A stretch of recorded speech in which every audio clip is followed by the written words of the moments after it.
So my guest today is Rob Henderson. Rob, it's a pleasure to get the chance to speak with you. Um, you know, you've been putting out some really interesting writing on a variety of subjects, kind of general intellectual, but what makes particularly, I think what grounds you is this unique perspective of having lived the life of lower working class, struggling, your experience with adoption, and then the military, and then what I like to call the gentry, right? The intellectual class. Yeah. My own childhood background is not quite so traumatic, but I also lived in this kind of liminal space between these different cultural memes. My mom was valedictorian of her high school. She was a graduate of UC Irvine. My dad came from the wealthiest family in Skagit County, where I grew up. But because we were part of the counterculture, we grew up under the poverty line. And I got, was involved with lots of chaotic stuff because of the hippie culture. All right. And so when I read your writing, I'm like, I think I feel a lot of affinity for that perspective that you bring.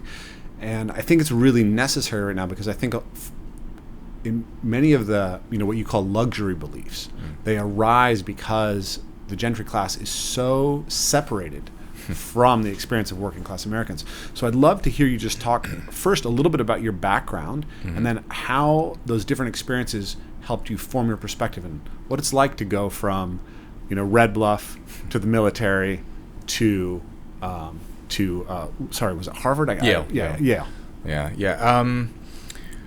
Yeah. Well, thanks. It's great to be here, and it's rare that I get to speak with podcast hosts who have some overlapping experiences like that.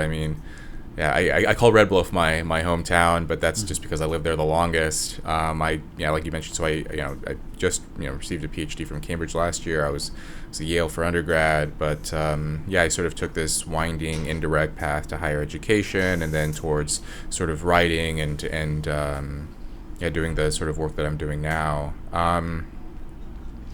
So I was born in Los Angeles, California. And never met my father. My mother was addicted to drugs. She was unable to care for me, so when I was 3, I was placed into the foster system in Los Angeles and lived in 7 different homes all over LA. And then I was adopted when I was 7, almost 8 years old. And then, so my adoptive family and I, we settled in this dusty town in Northern California called Red Bluff, which is about 2 hours north of Sacramento. It's part of California most people aren't familiar with. It's, I don't know, I've never been to Kansas, or I kind of imagine it's something like that. It's kind of rural. It's also a very sort of high crime, high poverty area. If you look at the statistics, Red Bluff is typically ranked as the 3rd or the 4th most dangerous city in California, typically right behind Oakland. And I want to say something like 30% of the children under 18 live in or below the poverty level, and it's just kind of just a kind of impoverished area. And I was adopted. My adoptive father was a truck driver. My mom was an assistant social worker, and they cared for me for a little over a year. It was about 18 months. They divorced subsequently.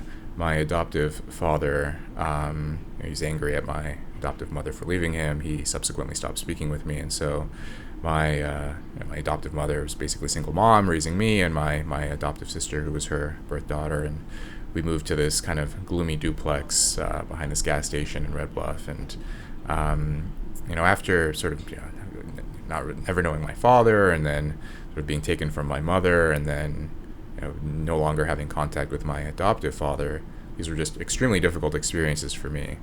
And so I acted out the way a lot of young boys do when they don't have a lot of structure, when they don't have fathers. I neglected my coursework. I got involved and hung out with other kind of troublemaking young boys who were also raised by single moms or by grandparents or some other kind of situation where they were sort of in these alternate family structures. And so it was just really difficult experiences for me. And my mom, she was working full time, so she wasn't really able to give me the kind of oversight that I could have needed or should have had. And so, barely, sort of fast forwarding a bit, I barely graduated high school with a 2.2 GPA, so kind of like a C minus. Yeah. And I just knew that my life was not going in a positive direction.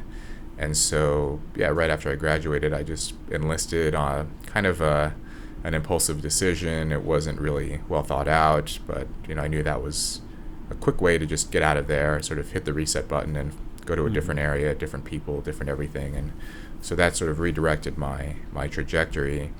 But, all of those experiences together, they were difficult. I mean, my birth mother was subsequently deported, so she was from Seoul, South Korea. Okay. And so, I was an American citizen. I was born in the U.S., and so I remained here. And my father, who, like I said, I'd never met him, but I took a 23andMe DNA test. It was recently. I want to say it was this year. And I had no idea, like, ethnically, like what my father was, and so then I got these results, and I was a bit confused by them at first, and I actually sent them to a mutual friend of ours, Razib Khan, the geneticist.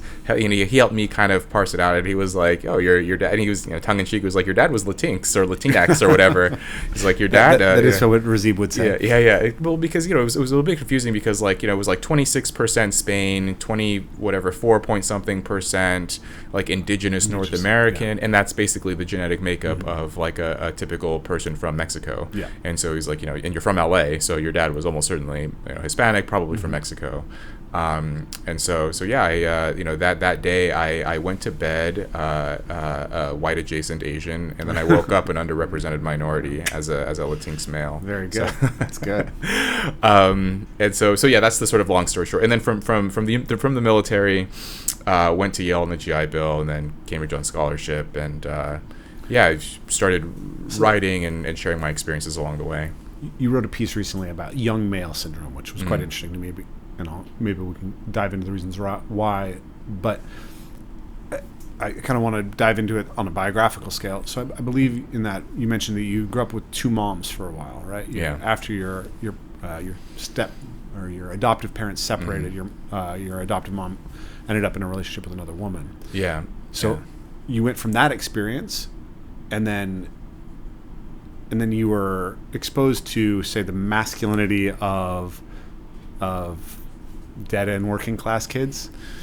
Yeah. I mean, it's so my adoptive mom. So was 9 years old, and my mom entered a relationship with a woman named Shelley, and they kind of raised me into adolescence. Although they ended up having a separation later, but there was this period of stability in my adolescence from roughly 9 to 13, 14, and. So that was and that was like a good period. That was like the part of my childhood that I remember the most fondly. When I described the young male syndrome, I delivered this talk and shared this text on my Substack about how the first time anyone had ever really referred to me as a man, and I chronologically I wasn't a man. I was only 13, but I remember. This was wintertime in California, Northern California, where temperatures could dip into the 30s, and we had this fireplace. And so my mom and Shelley asked me if I would build a fire in the mornings. I'd wake up at 5:30, build a fire so that the house would be warm by the time they woke up at 7 to get ready for work. At first I was 13, and I was kind of a rebellious kid. I'm like, this is ridiculous, like 5:30.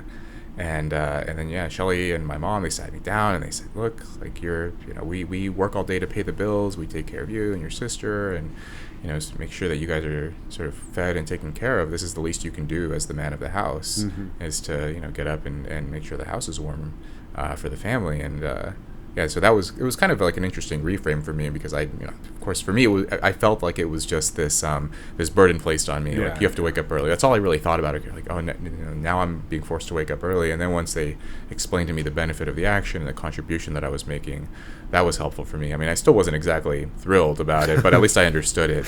I agree. And then the other kinds of masculinity. Just, I mean, it was this kind of cheap counterfeit masculinity of a bunch of young boys who weren't raised by their fathers, and we took our cues from pop culture or music or movies or just whatever was around us, and we had that kind of juvenile view of masculinity, just like being tough or taking risks or getting into fights or doing drugs, or seeing how much you could drink without visibly appearing drunk, and then suddenly you'd be smashed. And so it's just that's the kind of masculinity. I had similar experiences. I remember getting up in the morning with my older brother and going out and chopping wood to put in the stove, and lots of fist fights. For sure, that was a big part of the culture where I grew up in, right? Like redneck culture. Lumber is the big industry in the town that I grew up in, and so I imagine Red Bluff, maybe agriculture. Maybe, there's a lumber mill out there. Yeah. And so a lot of these kids, sons of loggers, like there's a lot of frontier mentality, a lot of like, you got to be hard. So I grew up with that, and I didn't have the military experience. I guess the closest thing for me was the martial arts. But you grew up, and I would say also there is a commonality there though, because like my father was a collegiate football player and a wrestler, all-state wrestler. But he, even though he was, in many ways like a very exemplary male, in some ways he'd kind of rejected the traditional masculinity of his childhood as he entered the counterculture. Right, there were periods in my childhood when my dad was wearing skirts and women's blouses. Right, I mean he's this powerful, hairy man, and not trying to be trans or anything, just rebelling by breaking the norm. Right? But I did feel like there was like a real there was no exemplar of what an adult male looked like that I felt like I could aspire to when I was in my childhood. And so I'm curious what that experience was like, because it sounds like it was the same for you.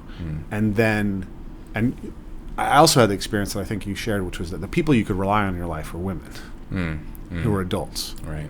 Yeah. And then you arrive in the military.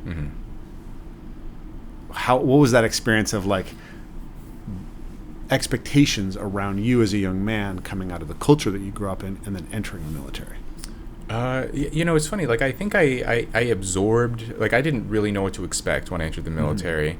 But I think I just sort of absorbed through maybe cultural osmosis this belief that, there are people who go to college, and then there are people who maybe worked at jobs, and then the people who, like the military and these other options were kind of for people who maybe weren't diligent enough or weren't academically equipped or something, and so they go to the military. But actually, and then I also, I guess, I assume to some extent that a lot of the other sort of new recruits would have similar backgrounds to me, and it really wasn't like that. I was surprised. Later, I actually dug into the research and the survey data on this, but at the time, I remember I was 17. I was the youngest guy in my unit when I was in basic training, and I would say, that the average recruit was come from like probably a lower middle or middle class family. Most of them had moms and dads, or if not like a step parent, but basically more or less an intact family. And and I remember for graduation and basic training, like they had moms and dads show up, and they had siblings, and they had like what you would expect as like a conventional family to look like. There were a couple of people with single parents, but not as much as I expected. But it was I guess my first kind of exposure to what a conventional sort of middle class culture is like, and just in terms of expectations, in terms of family, in terms of, I mean, even small things like a lot of the people that I grew up around, you got paid by the hour, by the week, you got paid sort of hourly wages. And in the military, it was you get paid by salary, and that's how people thought in terms of monthly or annual income, and not how much am I making this Friday, how many hours did you put in, that kind of thing, and so small things like that stood out to me, And then the other thing, like the other benefit of the military for me was, well, there were the factors you would expect, of course, that kind of discipline, the camaraderie, the strong expectations, and then I think the other thing was just time. I think if you take almost any teenage boy who grows up in kind of disorderly, tumultuous circumstances, they're going to have some sort of impulsivity issues, some behavioral issues. They'll externalize. And so for me, because the military was such an overbearing, rigid structure, it prevents you from doing anything too catastrophic. Yeah. And it sort of allows you to sort of mature, age out of that young male syndrome. And so, I joined when I was 17, which is, more or less the peak of that sort of impulsive propensity. And then you do an enlistment, and it's 4 or 6 years later, and then you're in your 20s, and you usually by that point, hopefully you've learned some lessons in the military, but then also just had that time to like decompress and cool off, and like allow your frontal lobes to develop a little bit, and gain some self-awareness and the ability to introspect. And in the meantime, you're like every minute of your life is occupied, especially in the early years during training, where every aspect of your existence is tightly regulated, from how your uniform looks to how your bed is made to what time you're supposed to be at work, and the military makes it very clear to you that if you do X, Y will happen, and there's no question about it. And so if you fail a drug test, right, you will be court-martialed. You go to prison. Like it reminds me of Warren Farrell's presentation about male parents are better at boundary enforcement, and female parents are better at boundary setting. So the Army is very, very strong in the boundary enforcement, which for a kid who grew up in a chaotic situation seems like a really, really powerful tool, actually, in starting to grow up, right? Sort of some of the things that a father might have provided in a gentler way over the course of a childhood can be hammered in maybe a little bit quick and dirty through the experience of the military. I mean, it was really helpful. I mean, even small things like, I don't think I'd ever made a bed in my life until I was shipped out, and then suddenly I'm like perfect hospital corners. Like everything had to be meticulous, no wrinkles. And at the time I thought it was ridiculous, but obviously in hindsight I can see there's benefit to sort of essentially taking pride in everything that you do, and that carries over into everything else. So what I heard kind of was that for you, the military, you were kind of in a chaotic state, potentially, continuing behaviors like excessive drinking, getting into fights that are going to, maybe result in prison time, maybe result in, losing jobs, not being able to progress in your life. And then, the military basically took you through the most difficult years of your own personal development and gave you structure. Now, there's a couple things there that I wanted to continue on. One is my curiosity was more around what was the experience, or it's like what is the anthropological sort of observation of what masculinity meant in that military context, and what it was like to now have male mentors versus the experience that you'd had growing up. But before we go there, I think that it's important actually to ground the idea of young male syndrome for people in the audience, because they might not be familiar with it. Now we're starting to refer back to it. So can you just kind of run through that for us? Yeah. So the young male syndrome is essentially like a constellation of psychological and behavioral traits, sort of documenting these patterns from roughly the late teens to the early 20s. This is sort of the years when young men are the most likely to be involved in sort of risk-taking, dangerous behaviors, excess drinking, drug use, violence, likelihood of being arrested. And what's interesting to me about this is that the pattern appears cross-culturally, from non-industrialized hunter-gatherer societies all the way up to sort of rich, modern, developed countries. If you want to know sort of who's committing the crime and who are the troublemakers, it's almost always sort of teenagers and early 20s males. I mean, even things like, so this is just in the U.S. context, even likelihood of being hospitalized for punching a wall. Yeah. This is, I mean, I shared this graph online recently of, or there was this chart of sort of, age of hospitalizations for wall punching by age for men, and it was like, the up until like age 10 or 12, there's like essentially flatline zero. Yeah. No one's really, and then like, the early years, 12, 13, 14 of adolescence, it kind of creeps up, but it's then, like 19, 20, 21, 22, it's like, super high, and then, again, flatlines again. And that's kind of the pattern for all of these. So drinking and driving, being arrested for assault or speeding. Yeah, speeding. Even auto collisions. Even things like crossing the street. So a man is more than twice as likely as a woman to be struck by a car just crossing the road. Yeah. Whether it's sort of obliviousness and carelessness, or if it's maybe to impress someone or just to feel tough themselves, to just cross the road when there are cars zooming by, and sort of on a smaller level, likelihood of wearing a seatbelt is lowest during the late teens and early 20s.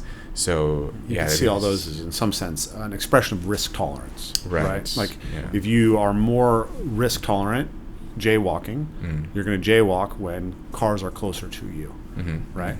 I'm always curious about like absolute numbers with those, because you're like, oh, you said it was double the amount that women do? Double the amount of men relative to women. Yeah. It's actually not that big of a difference in some ways compared to a lot of these things, right? It's like 93% of our murderers are men. Yeah. And almost all of those are young men. I wonder how many people are struck by those cars. You know what I mean? Because if it's a small absolute number, but it might not indicate that much, of a really different, much more than men having higher risk tolerance, right? Which we know, like in financial markets, men have higher risk tolerance. Yeah.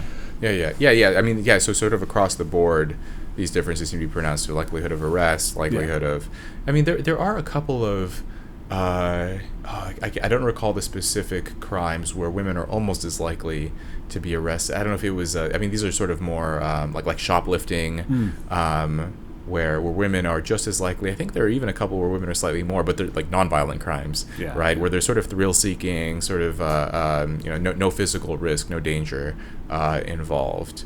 But yeah, generally speaking, anything that could potentially be physically harmful. I mean, I'm thinking back to like the things that my friends and I we would play chicken on the railroad tracks. Where you'd have the railroad. You're waiting. The train is about to come, and you and another friend are both standing on the tracks. Whoever jumps off first is the loser. Right. The one who's actually the smart one who doesn't want to die is and I'm perhaps there are some teenage girls who play that, but I doubt it. I doubt there probably are very many. Very small numbers. Whereas 15-year-old boys, it's probably not uncommon for that kind of behavior. I mean, my professional background is, one of the major components is teaching parkour for 18 years. Parkour can really be seen as a kind of very progressive, highly intelligent risk courting behavior or risk play behavior. People think parkour is really dangerous. It actually has a lower injury rate than indoor soccer. But nonetheless, like the potential consequences of parkour can be very high. And that makes it quite attractive to young men, and often less attractive to women, right? Even though I think it's very good for everybody. But it is a sort of positive game of seeking struggle and seeking encounter with danger and risk. I think it's healthy. I think it's healthy for young men to do things like, young people in general, but especially young men, to take those risks. Yeah, it's interesting because a lot of times when we talk about these things, it sounds like we're pathologizing male behavior, right? If men don't express the same characteristics that make women safer, like there's a Twitter account, why do men die earlier than women? Right? But some of that is like, it's a downstream consequences of actual potentially virtues. You need that, right? You need those men who are willing to take those risks to become our firefighters, and our police officers, SEALs. Well, the young male syndrome in general, it does sound like, you're pathologizing or making light of it, and to some extent maybe, but I think one point of that essay that I wrote about the young male syndrome, and I think more generally, is to understand that that can be sort of shaped and sculpted, right? Like you have that risk-taking propensity, and instead of the kid going to play chicken on the railroad tracks, you can say, hey, let's try parkour, or let's play sports, or let's try some MMA or something, where they want to be a little bit physical and they want to take risks, and maybe they want to show off a little bit and be tough, and instead of trying to get into fist fights in front of the local gas station, they can go do something else instead and do something a bit more productive and more sort of controlled. Something like wrestling or MMA or Brazilian Jiu-Jitsu. When I was in that young male phase, right, I had a lot of desire to fight, right? Like I had fought a lot in my early childhood, like first, second, third grade. I've gotten in a lot of fist fights, and I'd like to say that I don't think that I enjoyed hurting people particularly. It wasn't so much a sadistic thrill, but there was something about the contest and the pure physicality of it. It was very, very rewarding for me. And so as I entered my late puberty and early teens, and I was quite trained as a martial artist, I would walk down the street and I would just kind of hope that someone would start a fight with me. I was always like hoping. Eventually I just went and worked as a bouncer. I worked nightclub security for 3 years just so that I could, because it was fun. Just because it was fun. Like when somebody acted out and I got to go pick them up and take them out of the bar, it made my night. I was really happy when I did that, and it was cool to be able to do it in that context because I knew that I was doing it in a very ethical way. Right? I was lucky. I never encountered a situation where I had to strike somebody or use like a chokehold or anything on anybody. So I was able to physically take them out of the bar without doing that. And I was performing a service for all the other people in the bar because I was taking out mostly young, aggressive males who were trying to fight. Like I was the sheepdog to the wolves of young male syndrome. I think it's a great example, right? Like a bouncer is another, like you mentioned, firefighter, police, SEALs. I think bouncer is also just an example of, instead, like, depending on, so the guys that you were pulling out of the bar and ejecting, depending on their life circumstances and so on and so forth, like they may have just as easily been able to be a bouncer had they had some different incentives and different role models and different people in their life, but they were on the other side of that interaction. And that would have been instead of doing that, they could have been a bouncer or one of these other occupations where that aggression and that physicality could have been expressed more productively. If not for the martial arts and for having mentors, I'm not sure I would have ever enjoyed bars that much, but I'm sure I would have been getting in a fight somewhere. So I think that we as a culture are addicted to culture as an explanation, right? But I think it's really compelling that this is actually a reflection of underlying biology of males and females, right? Because we see it across every culture, as you said. But we also see it in other animals, right? Like, juvenile chimpanzee males engage in more rough and tumble play than juvenile females. Same for baboons and macaques, right? And they get in fights more often, right? If you look at chimpanzee troops, male chimps go out and kill members of other chimp groups. And females really don't do that. So I think it's something that we really have to recognize as an important aspect of the life history of males. And think about how we're actually structuring it so that it ends in pro-social dynamics rather than anti-social dynamics. It's important to keep those biologically based sex differences in mind. I mean, of course, like, the young male syndrome and a lot of those externalizing expressions of male behavior, they can be sort of contained and inhibited and channeled in certain directions based on culture and environmental incentives and laws and norms and expectations, but the difference between men and women, that's not going to go away. And in fact, at least the data that I've seen so far, it seems that the more socio-politically equal a society is, the wealthier a society is, the larger the differences become between men and women. Now you can sort of shrink the overall amount of say, violent crime, for example. You can dampen it down, but in terms of the difference between men and women, that either remains the same or grows larger. And it's very important, right? Because if we have, I think when we start talking about these things, it's very easy to mistake the fact, like, okay, so let's say 93% of murders are men, and it's like what 93% of murderers are men, and 70% of murder victims are men. Yeah, something that's like roughly that. yeah. So we could say that's a tragedy, but it's much less of a tragedy in a society that has 1.5 murders per 100,000 people, right, per annum, versus one that has 17 murders per 100,000 per annum, which I think the first figure is close to what we see in Japan. Yeah, right. And the second figure would be like Ecuador. Yeah. I think Ecuador was up to like 54. Yeah. Which is it's massive. So getting the murders to be 50-50 seems way less important than that, and then just reducing the overall. Yeah. Right. The overall reduction in murders is amazing, and what it shows is that, right, the fundamental biological difference between males and females hasn't changed. Yeah. But the murder rate Yeah. has vastly changed. Right. The absolute value has declined, but the relative remains more or less the same. It's an important point to keep in mind, because we pay a lot of attention to sort of culture, and we pay a lot of attention to is it what's nature versus what's nurture, and focusing on these relative values, but the absolute value, I think, is important as well. I mean there are these patterns as well with acting out in general among men, and we sort of focus on they're more likely than women to do this, and that's important, right? It sort of indicates strongly suggests biologically based reasons for the behavior. But then some people will read that and sort of mistakenly infer that they throw up their, so you're saying we shouldn't do anything? Men are just like that? Or like there's something that, like, it's like we can't change it.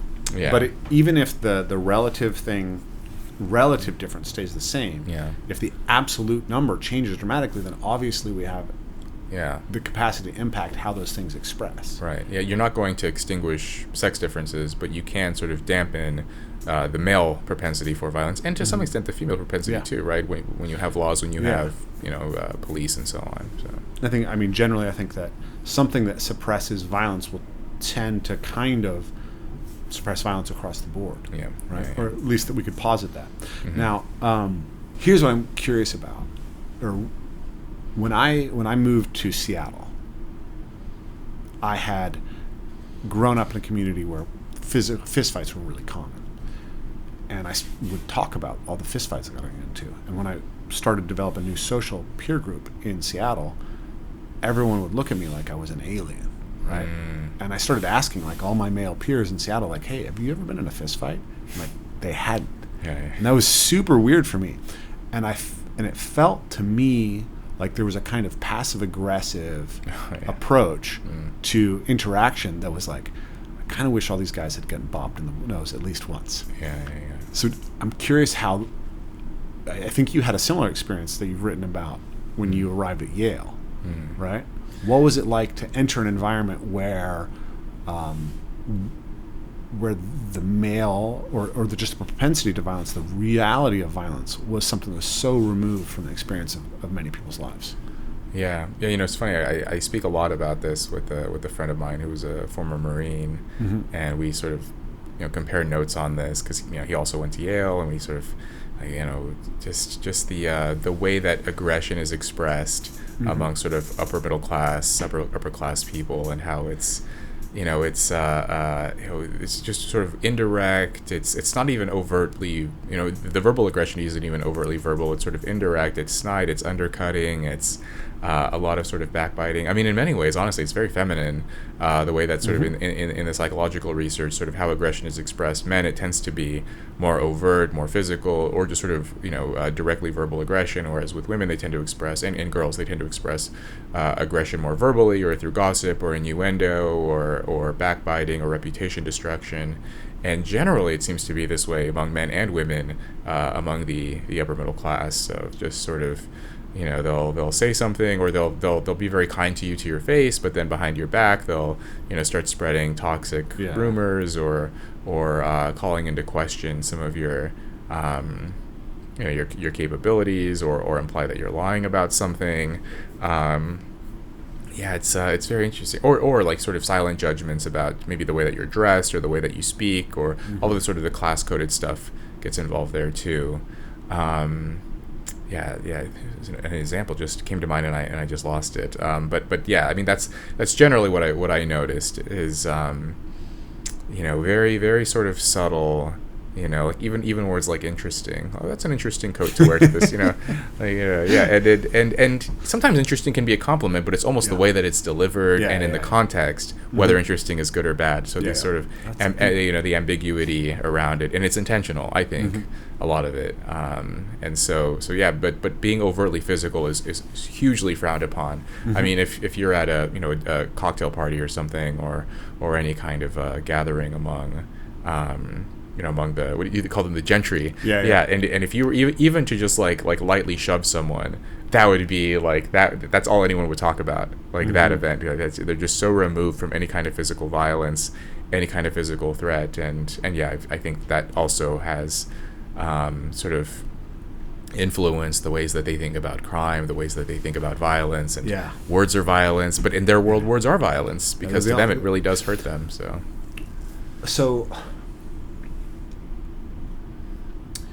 I've been thinking a lot about this idea that, again, it's kind of taboo to talk about it, but there is a male prototypical expression of violence and a female prototypical expression of violence. So we have, you looked at my girlfriend wrong, I'm going to punch you in the face, right? And then on the flip side, we have, gossiping, reputation destruction, passive aggression. And one of the things that I think is fundamentally a big problem in our world right now is that we've lost, in some sense, the pro-social aspect of male typical aggression, because that's rough and tumble play. And it actually teaches us empathy and the capacity to regulate aggression. So we've tamped down the negative side of it, the clear physical expression of it, to some degree, with like anti-bullying policies and stuff like that. But we've also removed the part of it that actually teaches people how to regulate their aggression. And so I think we're seeing a ramping up of the social side of aggression. And I think that social media is actually the greatest force amplifier that we've ever seen for female typical aggression. I think that's right. Like, I think that we've basically gone from, imagine men were punching each other with fists, and then they were picking up rocks, and then putting rocks on the ends of sticks, and then, and then metal, and then guns, and, there's been a sort of slow progression of that over time, and then the adaptation of the culture to it. I feel in some ways like Instagram and TikTok are like female typical aggression going from the Stone Age to the nuclear age in one step. Yeah. I mean, I've noticed this too. Because a lot of the so much of the reputation destruction, so much of like the cancel culture online, the social mobs, they are it's very interesting. I would say maybe majority female, like the people who lead this, the people who will do this sort of quote tweets or this sort of leading the charge on this, and I've seen some men too, but it's it's overwhelmingly sort of college educated, upper middle class, gentry class people who they're well practiced in their social lives doing this kind of gossip and innuendo and this style of aggression, and then on the social media just scales it up. You can't enact male typical aggression online. You can't punch 1,000 people in the face at the same time, but you can get 1,000 people to hate one person overnight, so that when that person wakes up in the morning, their reputation is in tatters, and they're fired from their job, or they're now if you Google their name, the first 3 or 4 hits are so and so is whatever the taboos of our time are, and so it's almost sort of tailor made for that kind of dark triad sort of psychopathic strategy of that like sort of extreme form of female aggression. I think it's hard for us in some sense to take seriously the idea that this female typical form of aggression is actually like really worth considering. But I think some of the stuff that has been shared here, Jonathan Haidt's research, Warren Farrell, various other people have talked about the fact that we're seeing skyrocketing mental health disorders. Suicide rates are going up. Anxiety rates. The number of young people who are on psychiatric medication is really higher. It is rising really rapidly. I think they said here in the UK, where we are right now, it's 1 in 7 people are on some kind of psychiatric medication. It's probably higher for young people too. Yeah. I looked at this in 2012, and in the States it was 1 in 5 American women were on psychiatric medication. Wow. So I think we do need to take this this kind of aggression very seriously. And for some reason, it reminds me of a Louis C.K. quote, which is raising boys and raising girls is very different. Boys will destroy your stuff, but girls will destroy your soul. Yeah.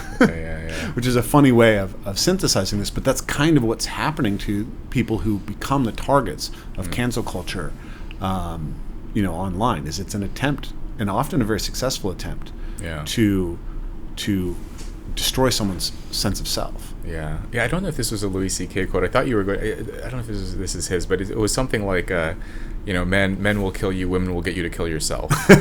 And I think there is, and I mean, it's a funny quote, but it is like, it does happen with social media, right? The cancel culture, the mob culture. There have been stories of high schoolers who, they've been scapegoated online or something, and then they do end up committing suicide because, I mean, people forget just how much more intense emotions feel during puberty and adolescence. And how, because you don't really have that breadth of perspective, that if you think you're angry, you think, oh, this is how it is now. I'm just angry all the time. Or if you're sad, you're like, this is, okay, I'm just going to have to be sad forever. This is life. And you don't yet understand that you're sad, and then in an hour you're going to feel different, and your emotional baseline will return. But you just, everything, and so when you're, especially humiliation, right? Like, I went to high school, and before the social media age, I think like MySpace, that sort of, the primitive social media, it was just getting started. And so, we didn't like, the kind of examples of humiliation I saw, it was like just in person, pointing at someone and laughing or mocking them or, pulling a prank on them. But I can imagine, the way that news travels online, that you walk onto campus one day and everyone's laughing at you and you don't know why, and then you pull up your phone and someone spread a rumor about you, and now, all 2,000 people in your high school believe this. I could imagine like that feeling of, if this is how life is now, I'm just going to feel totally ashamed and humiliated. Yeah, I mean, I could imagine, again, like young male syndrome, that impulsivity of why not just end it. And I think this is like really, something that I think adults kind of overlook, is that feeling, and how that, how social media can sort of create those, that, probably has a lot to do with the stats you've been citing, antidepressants, anti-anxiety medication. I think it was Jonathan Haidt who, I saw him share some research on his Substack about how, something like 50% of young women, I think it's 18 to 29, are on some kind of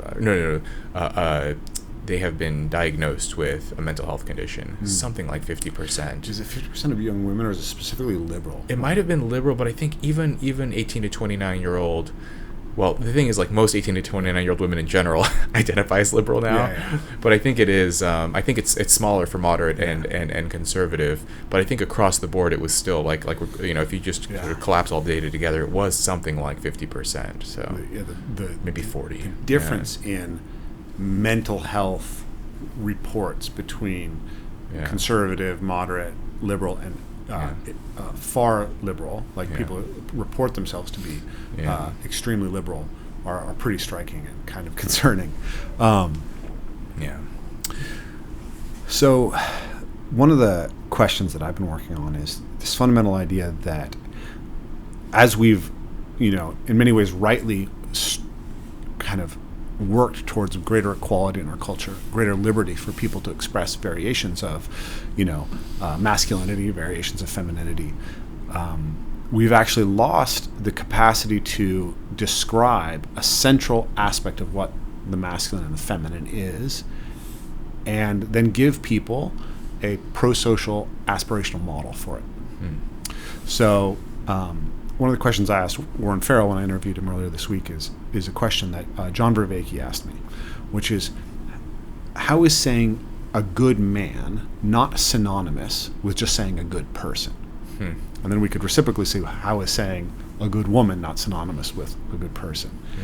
And if those things aren't synonymous, how do we describe that in such a way that we can actually give people something to aspire to? Yeah. They can give meaning to their experiences. Yeah. So for you, just for you, if you just think about that question, how is a good man not synonymous with a good person? Yeah. Yeah, I mean, it's an interesting question. I think on its... Yeah. Well, I think, in our sort of more politically correct society, that would be a difficult question to answer. But I think because we can't help but see the world through sort of sexed or gendered terms,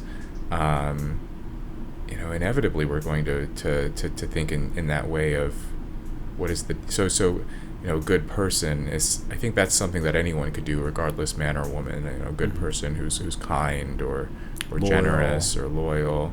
But I think good man, I mean, that's inevitably going to have something to do with this idea of traditional masculine virtues of providing or protecting or taking a risk on behalf of loved ones. I think I'm thinking of just sort of thought experiments of like if a woman were to if a woman were to defend her family against intruders, I don't know how many people would say she's a good woman. They might, but I think they're much more likely to say in the case of a man doing the same that he's a good man, that he did that. Whereas like good woman, I mean, I guess those would be sort of associated more with the sort of feminine virtues of nurturing or care or providing sort of oversight for offspring, child rearing, those kinds of things.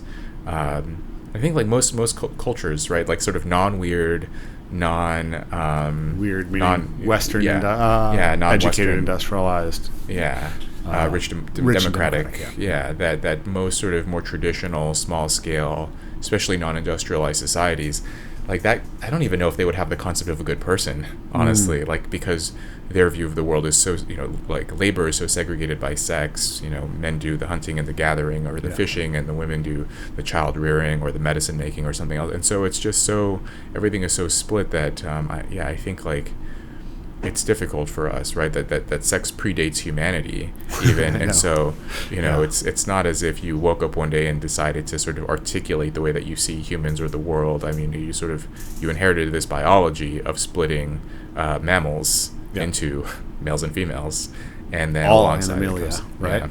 I mean, so it's it's something I'd have to dwell on a bit more, but it is a good question. My pithy response, it took me a little while to respond to John, was fundamentally I think I would say a good man is a man that I would trust in a shield wall or a foxhole, right? I think that if you look at how most traditional men would sort of select friends, like you would be looking for somebody who, has the characteristics where if you needed to trust them to be willing to defend your life and co-defend your life, that you trusted they would do that.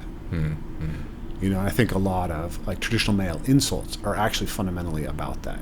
You don't seem like the type of person who I could trust in that situation.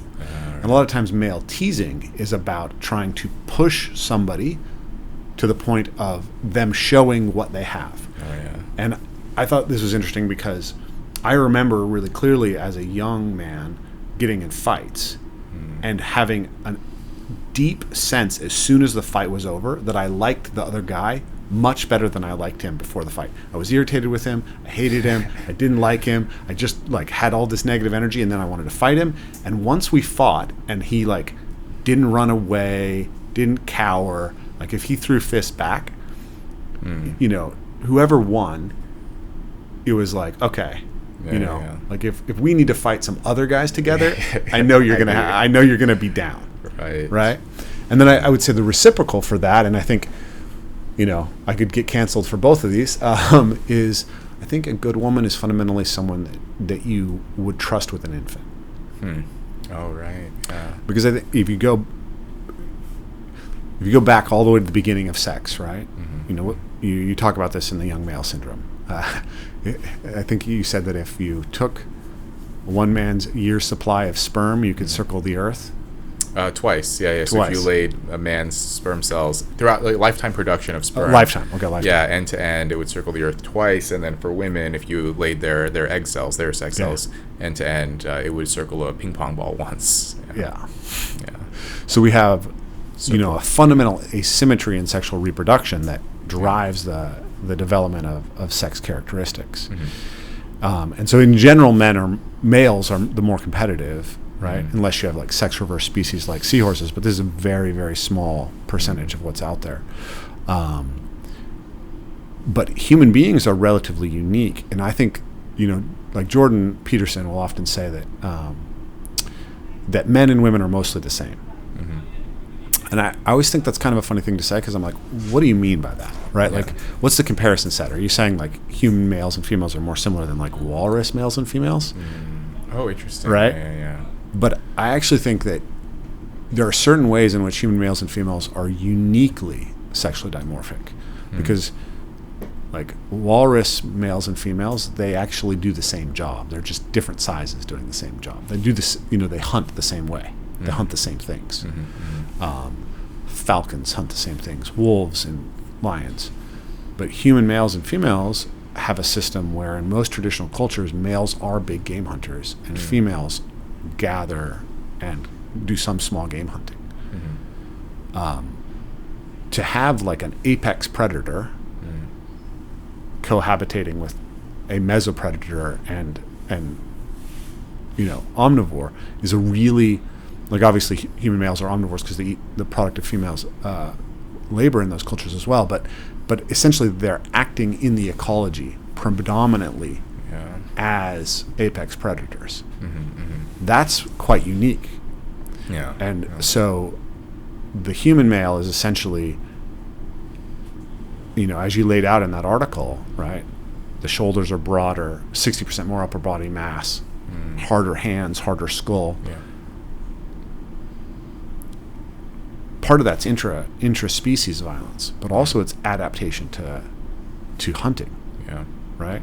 Yeah. Projectile throwing. If you look at, so there's data on 3-year-olds, and already by age 3, boys can throw farther and more accurately than 3-year-old girls, and that's before puberty, before the expansion of the shoulders and testosterone and all of those things, and already this this is an indication, strongly suggests that boys and males' bodies are uniquely adapted to throw things, right? Probably because of in the ancestral environment that was beneficial for hunting and probably for warfare as well. And so yeah, I mean, it's a good point. I'm trying to think. I think like there are some. I don't know, like you mentioned this sort of point of comparison. I'm thinking like maybe compared to other apes. I mean, so human males are unique among mammals in that we provide a ton of offspring care. Yeah, for example. That is really interesting. And so you could you can leave. So if you left an infant, even if it's that male chimpanzee's infant with him with no female around, that chimpanzee probably low likelihood of survival. I mean, they're pretty mobile already when they're born, and they can kind of get around, but that male will provide very little, if any, care. Whereas you can, there are single fathers, there are men who can raise an infant to adulthood, and so there are there is some overlap there. But yeah, I get what you're saying. Like, it probably depends on the measure of interest. Yeah, it's sort of like there's certain ways in which human males are uniquely feminine. Yeah. And certain ways in which we're exaggeratedly masculinized relative to the females of the same species. Yeah, a bit more sort of rangy. Human males are kind of rangy in that way. That they're sort of both sort of more pronounced in their masculinity and their physicality, but also there is that sort of tenderness and that warmth and that providing and provisioning care for offspring and for female partners too. Like a lot of mammalian species, like they don't help the mother of the offspring at all. So but this, this is sort of required because of our sort of unique, a different part of our physicality, right? Large brains and pregnancy and all of those kinds of things that required male contribution, and so that's kind of a unique element to Homo sapiens. So Yeah. So we are unique in our expression of these poles of the male and the female, but we're unique both in ways that are more exaggerated and also less exaggerated, which is an interesting component of the human experience. Like, I think I've thought about this idea of male virtue and female virtue, right? So if you think about that idea that, in most traditional societies, a young man really can't even be considered a young man. He can't be considered a man until he can kill a large game animal, right? Yeah. And he has to risk his life to do that, right? Like, this is Warren Farrell's point. It's like males are the disposable sex. Yeah. So we manhood is a status that men attain through their willingness to take risk for the group. Yeah. Well, yeah. I mean, the manhood is it's an achieved status, especially in more sort of traditional, small-scale, non-industrialized societies. There's a nice line in one of Red Baumeister's books where he says, in many societies, a boy does not automatically become a man. He has to pass some kind of stringent set of rituals or some kind of test, or produce more than he consumes. Whereas, in contrast, for girls, they just sort of biologically naturally mature into women, and it seems to be because women can have children, and that in itself is a major contribution to the community. The ability to bear and raise children, that's a monumental task. It's a very physical, visible indicator that, oh, you were a girl and now you're a woman. Whereas for boys, it's less clear. It takes a bit longer. It's a bit uncertain. And what exactly are you contributing? If you can't contribute a child, you have to contribute something. And so in that case, these rituals come into play. So I think part of that is also that the consequences of adulthood are much easier for men to escape, right? So most people have sex drives, and in a society that there's no contraception, and often there's some sort of male coercive control of women, unfortunately, young women don't really have the opportunity to choose not to get pregnant, right? But a man can not go hunt. Yeah. He faces social sanction when he chooses not to go hunt. Yeah. And this kind of plays to Jordan's point about, like, in particular, young men are injured by a lack of responsibility and this message that they can go disappear into video games. Yeah.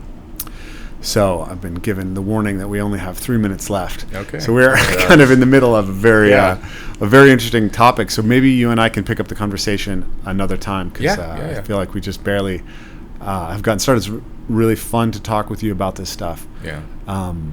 I guess I'll finish my last point and hear what you have to say about it. So if we imagine that young man who has to go out and kill a buffalo,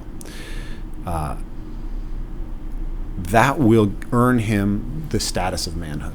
That will earn him the admiration of his peers. But if he's sweet and tender with infants, that won't degrade from that, right? Right.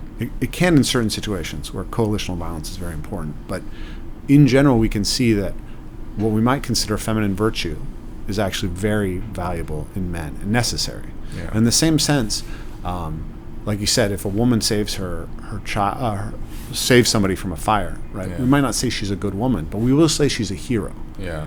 And the heroic capacity to self-sacrifice, to be strong, to have courage, is something we admire in women just as much as we admire it in men.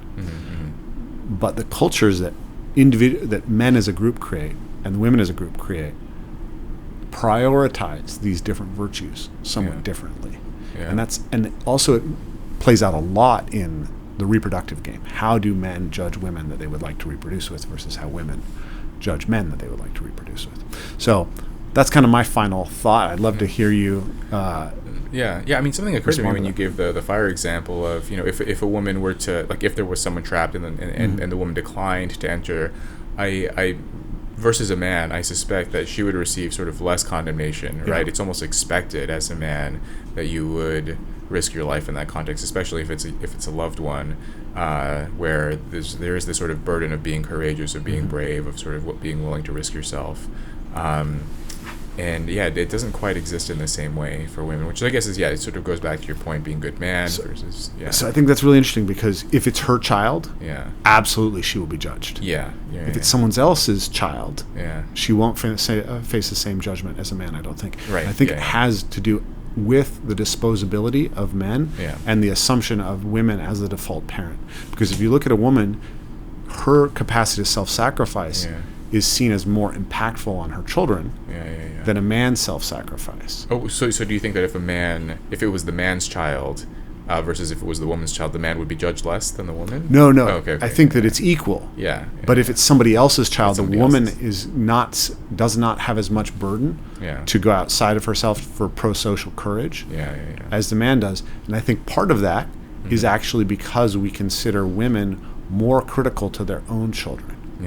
Right? So if she's sacrificing herself for society, that means she's actually taking herself out of the needs of her children. Right. And we consider the male role to be more basically flexible. We need the women to, and it's true, right? Like, if a woman is lactating, the man literally can't. Where they're like you said, like, men are the more expendable in the sense of continuing on, right, a genetic lineage. So, and then I think that was there was one other final thought I had about your point about sort of men and if they're able to hunt the buffalo but then also care for the infant.